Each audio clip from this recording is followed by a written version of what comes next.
Pada 26 April yang lalu, satu program khidmat masyarakat Masih Ada Yang Sayang telah dianjurkan di Pusat Jagaan Warga Emas Al-Ikhlas Alustar Kedah. Program yang berlangsung dari jam 9 pagi ini menyaksikan kerjasama antara Kelab Pengucapan Awam UUM, Inasismas dan Angkatan Belia Malaysia. Program ini bertujuan menyantuni warga emas sambil menyemai nilai keprihatinan dan kemanusiaan dalam kalangan mahasiswa. Seawal jam 9 pagi, pusat jagaan ini mula menerima kehadiran hampir 40 orang mahasiswa Universiti Utara Malaysia.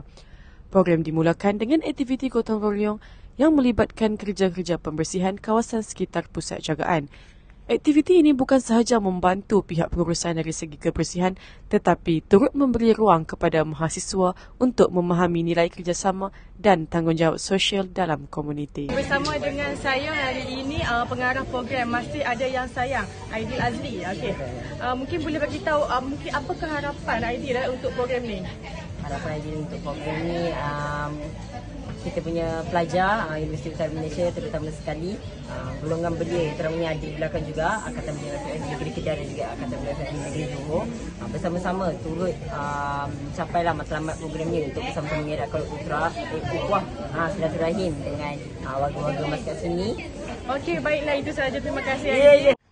Sesi interaksi antara mahasiswa dan warga emas juga turut berlangsung dengan adanya aktiviti anyaman ketupat hiasan. Selain menjadi wadah menghidupkan kembali seni tradisional yang semakin dilupakan, banyak kisah hidup yang dikongsikan oleh warga emas kepada mahasiswa. Baiklah, bersama dengan saya hari ini Syafiq selaku pengerusi bagi ABM Cawangan Kedah. Jadi mungkin boleh kongsikan sedikitlah penglibatan ABM dalam program kali ini. Okey, penglibatan ABM Kedah dalam program kali ini seperti kita tahu kita dibahagikan kepada 2 kumpulan, satu bersama warga emas dan satu lagi kumpulan di bahagian luar lah. Kita buat mini garden dan penglibatan ABM secara keseluruhannya di bahagian mini garden ni. Jadi kita dapat lihat kalau kamera boleh ke belakang, kita ada buat tanam beberapa jenis pokok dalam tayar, dalam pasu dan kita ada buat juga mini garden di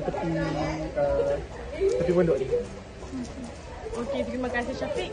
Jadi itulah sedikit perkongsian dan penglibatan ABM dalam program kali ini. Penyampaian sumbangan seperti barangan keperluan, cenderahati dan hadiah oleh Encik Jemaat selaku penasihat Kelab Ucap turut berlangsung sebagai tanda kasih dan penghormatan kepada penghuni serta petugas pusat jagaan.